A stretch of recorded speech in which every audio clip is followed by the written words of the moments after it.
Hey folks, Jojo from Jers here. Welcome back to Sanish. Our community is growing and I'm so excited to meet more and more of you. Together, we sparked something really cool last week and Sanish made it to the top of the charts. Please rate and follow the show and share it with your friends so that we can keep the momentum going. Our guest on the show is Dr. Annie Andrews, and I'm going to tell you why she's someone we all need to know about. But first, are you fucking kidding me? Here's our Are You Fucking Kidding Me moment of the week. This week's honor goes to Joni fucking Ernst. In case you missed it, the other day at a town hall, Joni Ernst was asked by a constituent about the impact of the Medicaid cuts her party is proposing on their lives. People are going to die. That's what they asked about. That's what was on their minds. And what did Joni say in response?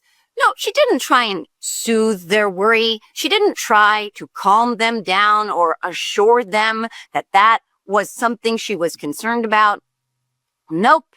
She said, we all are going to die. As if, first of all, that constituent didn't know that, but also as if she didn't give a goddamn fuck about whether or not her constituents live or die. And I, for one, am sick of it because not only did she do that, she was dragged and destroyed rightfully for it, but she doubled down on it.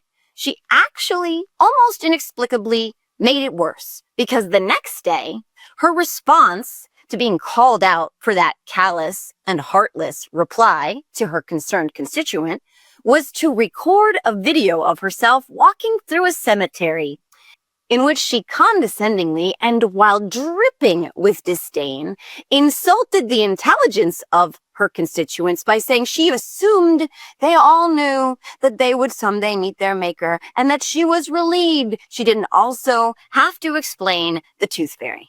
Folks, Joni Ernst is saying the quiet part out loud, and it's not just Joni Ernst. This is systemic in the Republican Party as a whole. They don't care about you. They don't care about your family. They don't care about your loved ones. They don't care about whether or not you live or die. They care about power and they care about tax cuts for their billionaire donors and pals. Bottom line, period, the end. Do not let her get a pass on this. Do not let any Republican ever get a pass on this. Stand up and speak out and get in their faces and tell them bullshit. And by the way, while you're at it, Nathan Sage is running against her in the state of Iowa, and he's polling quite well right now. So if you really want to stick it to Joni Ernst, go and donate to Nathan Sage, because I did, and you sure as shit bet I'm going to help him send her back to castrating hogs. And now, let's get to today's special guest, Dr. Annie Andrews. Today's guest is someone I've wanted to have on the show, Dr. Annie Andrews. If you're not already familiar with Annie, let me give you a sense of why her voice matters, especially right now. Annie's not a career politician. She's a doctor, a community advocate, and a mom who's tired of watching kids pay the price for political dysfunction. That's why I wanted her on Sanish to talk about what's really happening to families and kids in this country and what it would look like if we actually put their needs first. Annie is a pediatrician and a mom who spent nearly 2 decades on the front lines of children's hospitals, treating kids facing everything from gunshot wounds to chronic illness to mental health crises. But what sets her apart is that she hasn't stopped at the bedside. She's taken her fight for kids all the way to the policy level. She ran for Congress in South Carolina's 1st District, and now she's CEO and founder of Their Future, Our Vote, the only national advocacy group and PAC dedicated to putting kids first in our politics. She's also a clinical professor of pediatrics at George Washington University and a senior advisor to Everytown for gun safety and Moms Demand Action. Annie's research and advocacy have focused on reducing pediatric gun violence, expanding access to healthcare, and demanding that lawmakers prioritize children over special interests and donors. She's testified, she's organized, and she's never been afraid to call out the failures she sees in Washington, especially when those failures show up in her exam room. So settle in. This is a conversation about reality, about what's broken, and about the kind of leadership we desperately need. Here's my talk with Dr. Annie Andrews. Well, I am incredibly excited to introduce y'all to, if you don't know, Lindsey Graham has some competition down there in South Carolina, friends. Welcome to the Sane-ish podcast, Dr. Annie Andrews. Hi, Annie. Hi, how are you? I'm so happy to be here. Well, I'm so happy to see you screen to screen. We did meet briefly, I think, in Chicago. Have we met outside of that? I feel like, why do I feel we ran into each other another time? Good question. I remember in Chicago at the DNC, we've certainly been on plenty of Zooms together, but it is nice to have some one-on-one time for sure. Yeah, and you are doing something effing incredible right now. You've launched a run for Senate in the state of South Carolina against, oh dear Lady G. So first of all, let's talk about why you're running, and then maybe you can give us a little bit of your background and introduce, who you are, let people know why this is important to you, why this matters. Yes, absolutely. So, I'm not a career politician. I am a mom of 3 kids and I'm a pediatrician. I spent my entire career working in children's hospitals, never planned to pivot into politics. But for those who've never spent time in a children's hospital, I like to paint a little picture of what it's like. As a pediatrician, I take care of kids who are hungry, who don't know where their next meal is coming from, kids who are being diagnosed with a chronic disease like seizures or asthma or diabetes, and their parents don't know if they can afford the prescription medications, kids who come to the hospital in the throes of a mental health crisis, and their families have not been able to access mental health resources, and then far too many children who have been shot. So when you do that for 15 years, you start to really question, the root of these problems. And it became really clear to me that it was failed leadership in Washington, D.C. and in state houses all across this country. Broken policies, hurting kids and families long before they ever arrived at the children's hospital. So I decided to do something about it. I got really involved in advocacy here in South Carolina. I joined Moms Demand Action. I became a gun violence prevention advocate, and everything just snowballed because the more I learned about what happens in these rooms where decisions are made, the more appalled I got. And the more I realized that voices like mine who want to actually make better for my community needed to be part of the conversation. So I dove headfirst into politics. As you know, I ran against our nation's most embarrassing congresswoman here in South Carolina in 2022. I lost. I obviously didn't stop. I've gotten louder. And here I am now running for the U.S. Senate against, arguably our nation's most embarrassing senator, Lindsey Graham. I mean, it's a deep bench, but I think that your story is incredible, and your story is the kind of story that we need to highlight, because people often sit back and watch, and they feel helpless or hopeless, or they're looking for someone to step into that void and speak for them. And you were looking around and you didn't see anybody speaking for you, so you decided to be the one doing the speaking. And I think that that's incredible, and I think that that's the kind of story that a lot of people can relate to. But it also helps so much with the idea that you have this background in children's medicine, especially right now. And as a mom of 2 myself, my kids are 12 and 15. I think your kids are in the same sort of age range, because your ad was incredible, by the way. Congrats on that.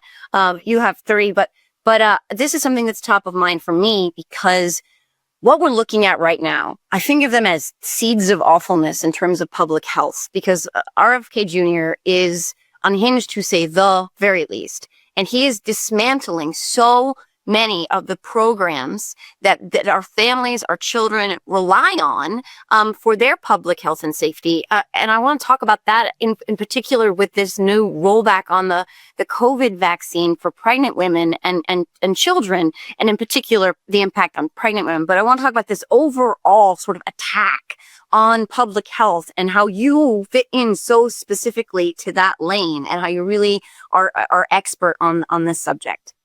And that's one of the reasons I took this step, because, I've been happy in my advocacy fighting for kids since my first campaign. Didn't plan to run for office. Again, certainly not anytime soon, certainly not really for the U.S. Senate. But what we've seen happening since Trump's inauguration was devastating and terrifying to me as both a mom and a pediatrician. Probably most most alarming was the appointment of RFK Jr. to the Secretary of Department of Health and Human Services. If you had told me 5 years ago this is where we would be, I would have laughed at you. I never would have believed it. He is a conspiracy theorist and grifter who's made a fortune off of peddling and anti-vaccine conspiracy theories that has already gotten children in this country and other countries killed.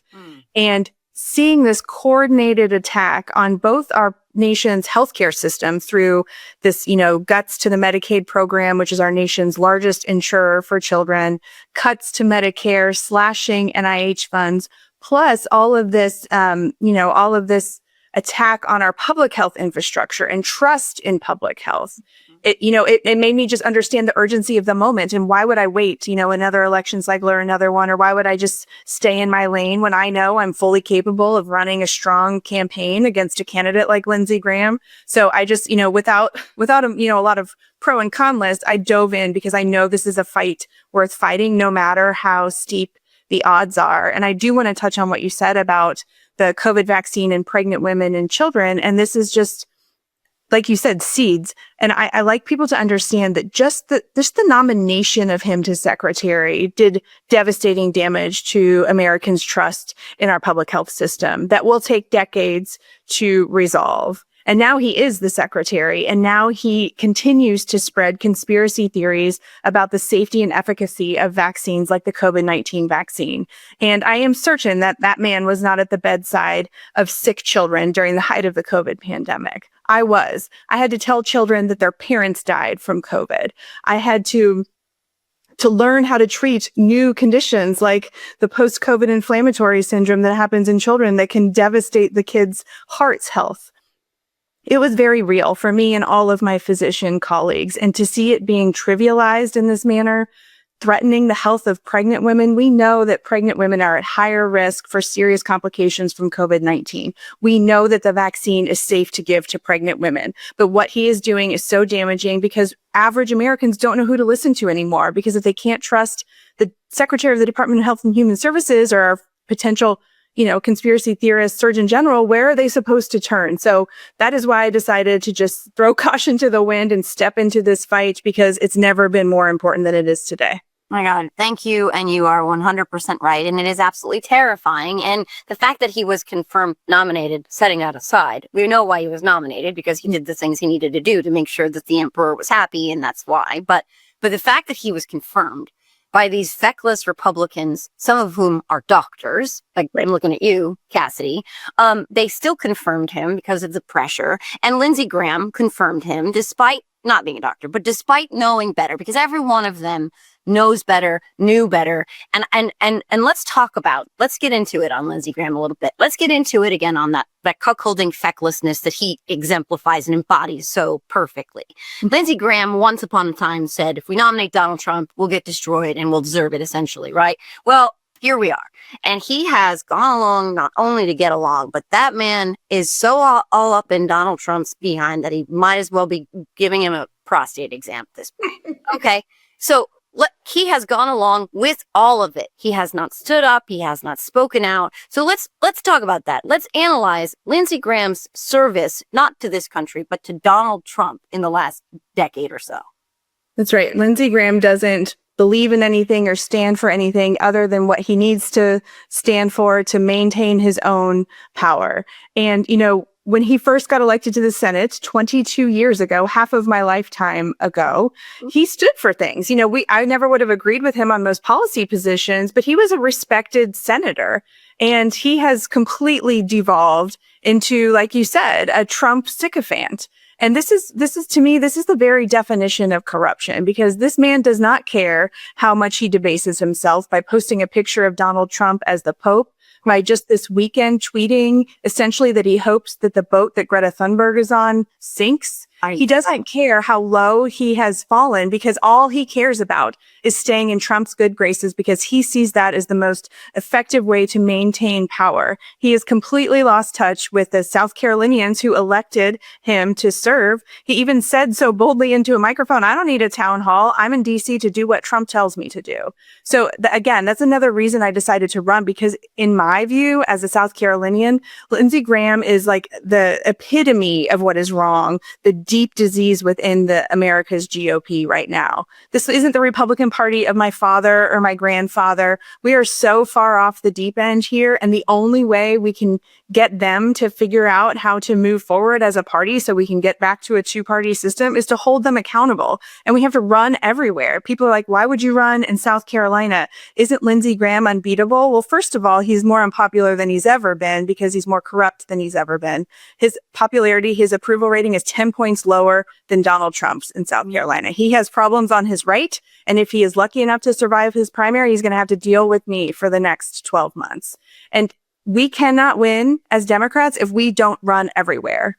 Democrats have won statewide in North Carolina and Georgia, and here we are in South Carolina, right in between those two states. You cannot give up on Democrats in South Carolina, and the way to build power as a party is by people like me stepping them to run in these big nationalized races. Yeah, amen. Don't sleep on these red states. Don't sleep on any of it. That if you don't try, you'll never know. And Jess Piper, who I'm not sure if you know Jess Piper, but Jess Piper's amazing, and she's in Missouri, and she often talks about the Democrats cannot just walk away from these red towns and districts. No Democrats are knocking on these doors, and they need to be, because this is not a foregone conclusion. You got to give people the information that they need. They don't even know who and why they're being failed, who is failing them and why. They need to know these things. And Lindsey Graham doesn't give a shit about the people of South Carolina. He's long abandoned them. He thinks he is sitting high on the hog and that he is safe. So safe that he can align himself with all of the things that actually hurt his constituents most. In particular, as it relates to what they call the big, beautiful bill. I call it the billionaire boner bill because it's a bunch of bullshit. And if they like bees, that's fine. Let's go with their alliterative bees. But it is bullshit for billionaires. And what's in that bill is not going to help South Carolinians, particularly as it pertains to Medicaid and cuts to SNAP. So let's talk about that a little bit, and how Lindsey Graham is all up in it and just fine with it. Well, other people in his party are saying two things. It goes too far and it doesn't go far enough. He's sitting there right in line. That's right. And I think some people who aren't totally dialed in think that Lindsey Graham is still one of these semi-respectable Republican senators who's pushing back against this horrific bill, but he's enthusiastic. He cannot wait to vote yes on this bill that will kick 1.1 million South Carolinians off of Medicaid. 1.1 South Carolinians will lose their health insurance at the hands of Lindsey Graham. And he can't wait to take that vote because he knows that taking that vote is going to keep Donald Trump happy. And he knows that taking that vote will allow them to deliver tax cuts to billionaires, because that is the end game. It's not like Lindsey actually has an opinion about Medicaid or cares at all about Medicaid or Medicare or SNAP or any of these things in the bill. He only cares about crossing things off so that they can deliver tax cuts to billionaires so he can keep his corporate donors and special interest groups happy so that he can increase his chances of being reelected.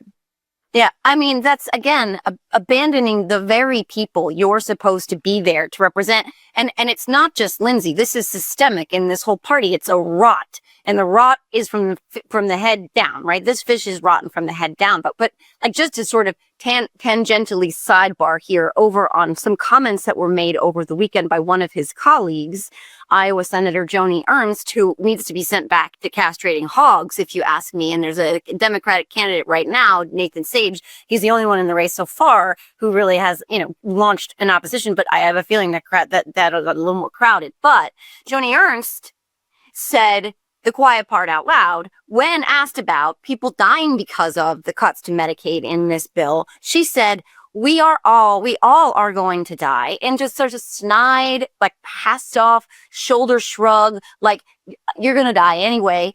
I'm sorry, but I don't want to die at 51 of a preventable disease or something if I had access to health care I wouldn't die from. But to just pass it off was one thing. Then she doubled down and released a video in a cemetery comparing the lack of awareness of not knowing that everyone's going to die to the tooth fairy and her not having to explain it. So like Lindsey is also in this same camp. But let's talk about that rot, that like deeply systemic rot in the Republican Party where they're not even hiding it anymore. That's right. They're morally bankrupt. morally corrupt, have lost touch with what it means to be a human being, basic human decency and dignity. And it's disgusting. And I totally agree with you. What Joni Ernst said is abhorrent. And in the exact same category, in my view, is what Lindsey Graham said about hoping Greta can swim because he hopes that boat sinks. And, like, to be a little lighthearted about it, Joni's non-apology video in a cemetery where I'm sure she and some staffer thought they were being so hilarious, like, awkward way for Joni Ernst to realize that being funny isn't that easy. And, it did not land for her. And, I've been thinking a lot about what she said about we're all going to die, because here I am, a doctor whose job it is to help children stay healthy and not die. And I'm worried that their healthcare plan, they're going to gut Medicaid. They're slashing NIH funding. They're cutting Medicare. Hospitals cannot stay open if they don't have Medicaid money, Medicare dollars, and NIH funding. Hospitals will close. But it occurs to me now that they don't care because they'll just hang a little sign on the door that says, sorry, but we're all going to die. And that is terrifying. They're so far down this road where they say these insane things because they think we're not going to notice. But the only way we can get them to come back to sanity is by holding them accountable at the ballot box and at least running competitive, well-funded candidates against them in every corner of this country, or else they're just going to sail back to re-election. Yeah, it's that lack of accountability that has absolutely jumped the shark and gone haywire, because you cannot get to a place where you can so tongue-in-cheek make a video that, by the way, we're going to talk about being funny on video, because you are very funny on video. We're going to get to Nancy Mace because she's a special case. But I want to ask you, before we pivot to sort of more lighthearted mockery, which they deserve and are scorned, of course, as a mom, we talked about this a little bit, touched on it earlier, but as a mom, to know that our children could potentially be, and are at the moment, sort of, because we're still standing in the breach, but going to grow up in a world where their health doesn't matter to the people who are supposedly charged with protecting them, with keeping them safe, with making sure that preventable diseases are prevented, making sure that they have access to the tools to prolong their lives and live happily and safely. And as a mom, this is one of those things that keeps me up at night. And I think please God, do better by my kids. Don't leave them vulnerable to things I can't protect them from that other people can and have. And so this is very personal for us. This is not just some policy on a piece of paper or some conversation in a congressional committee room. This is our kids. This is real.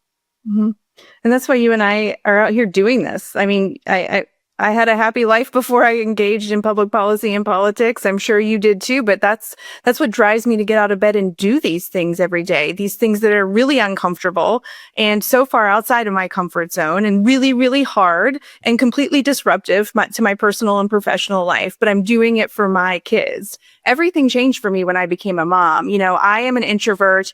I like to play it safe, but I shed all of my insecurities once I became a mom because I am fighting for them.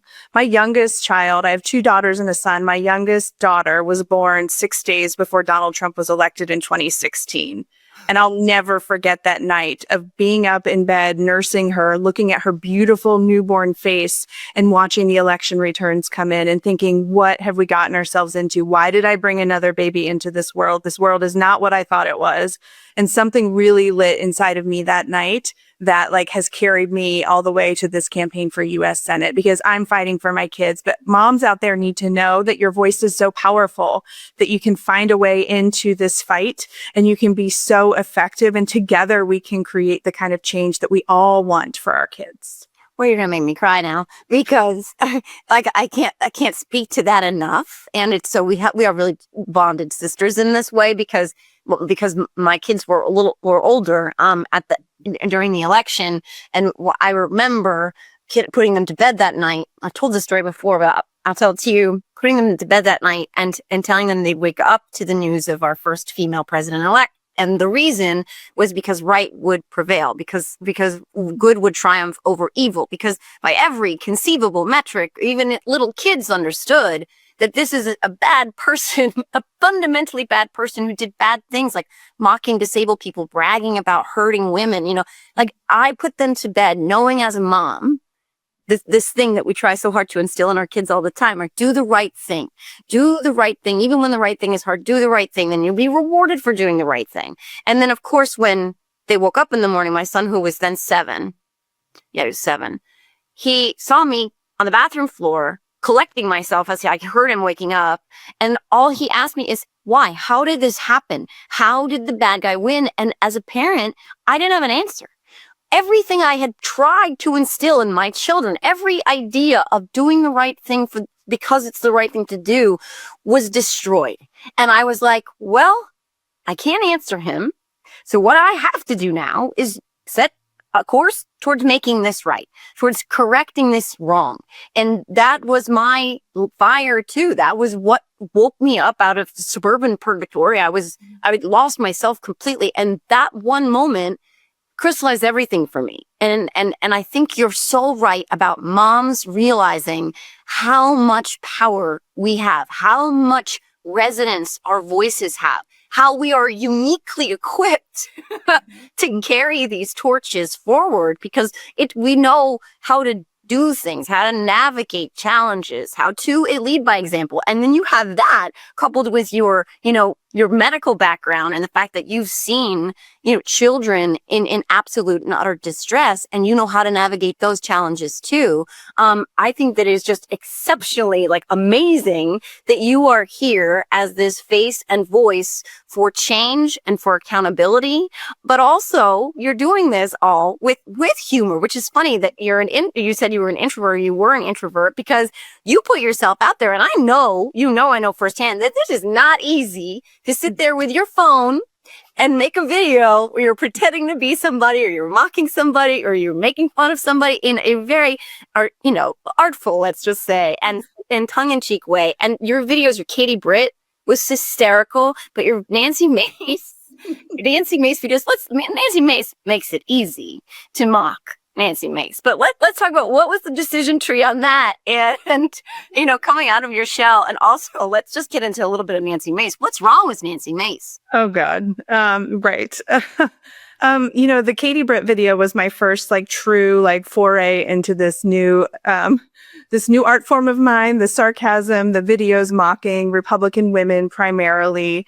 And I actually woke up that day after the State of the Union. My old campaign manager, who is now my campaign manager again, texted me. It was like, you have to watch this Katie Britt thing. It is like Nancy Mace, but worse somehow.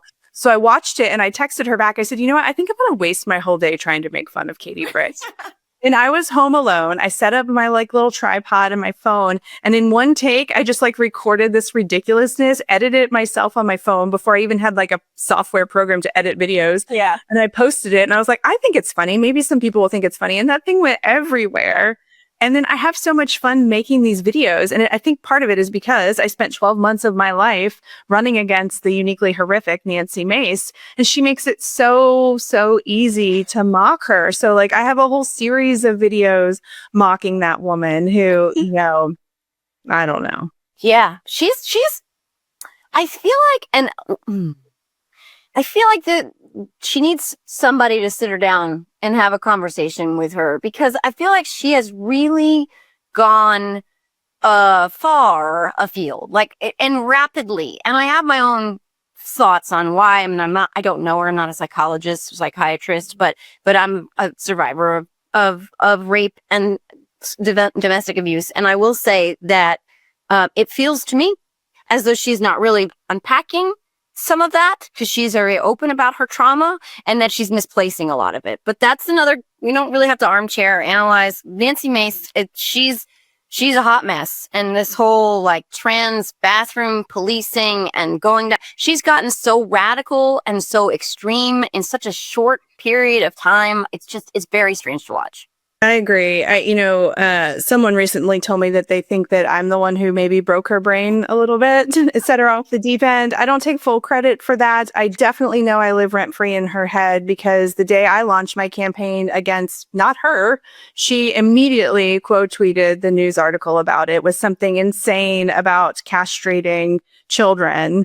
And, I'm gonna tell you this, Joe. So a lot of people are gonna ask me, Annie, where are you on gender affirming care? People online all the time talk about how, as a pediatrician, I castrate children's genitals. I mean, it's legitimately insane behavior. Mm-hmm. And to that, I say there are very few professions where it is appropriate and sometimes required to talk about children's genitals. And frankly, being a pediatrician, that's part of my job when I treat children, to occasionally have conversations about illnesses and diseases related to children's genitals. I am quite certain that being a congresswoman from South Carolina or being a senator from South Carolina is not a profession where it is ever appropriate to talk about children's genitals. So my question for Nancy Mace and Lindsey Graham and all the other Republicans who find it so necessary to bring this topic up is, why in the world do you think about children's genitals every day? Like, make it make sense. Mm-hmm. And we need to really say that. We need to keep saying that. How unusual, it doesn't even come close. It's insane. It's irresponsible. And it's everything they're accusing the other side of doing. Like, it's not their business. This is the party of personal freedom, right? And they want to be all up in your business, your kids' business, literally and figuratively. And these are not their conversations to have.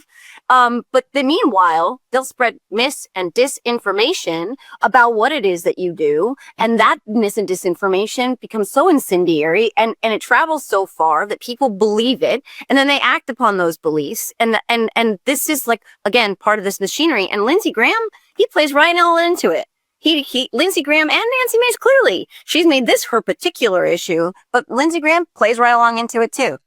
That's exactly right. If you look at Nancy's Twitter feed from yesterday, the first day of Pride Month, I mean, it's just like tweet after tweet after tweet. Like, and she used to be a champion for at least the LGB part of the LGBTQ community. She used to pride herself on that. Yeah. And she has become such a hateful, broken woman. And, these are individual problems. I agree. We're not going to armchair her. I am not a psychiatrist either, but this is a deep rot within the GOP. And I think part of the root of it is they know that their positions are deeply unpopular. They know that what they're trying to do with this big, beautiful bill is deeply unpopular and will harm people. So they try to distract us with the culture war of the day. And, it's to me, it's so transparent what they're doing, but it does break through, especially in this social media clickbait culture. Yeah, it's absolutely true. And we have to keep pushing through that noise, because that's what it is it's noise.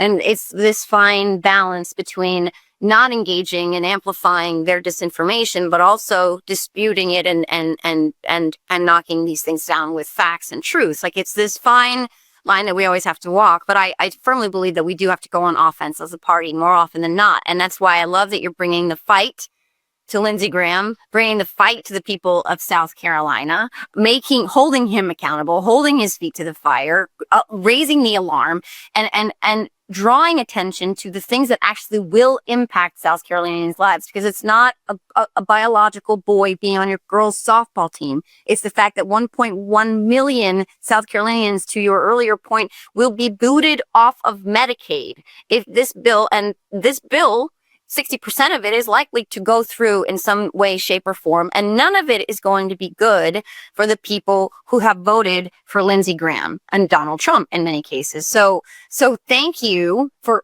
taking the fight then. I know this is hard. I know as a woman, you're getting a shit ton of grief, of ugliness, of hate, of probably threats against you, against your family. I know that is not easy to do. So I commend you on your bravery. I mean, because I know I have never done anything close to run for Senate.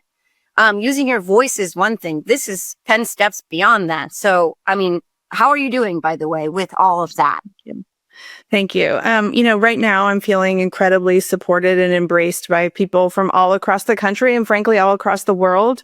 I think people were looking for something to give them hope in this moment. And I think we tapped into that because, what we showed in my launch video is authentically me. It's authentically how I feel. And it's how so many other people across this country feel. And so right now I'm feeling embraced.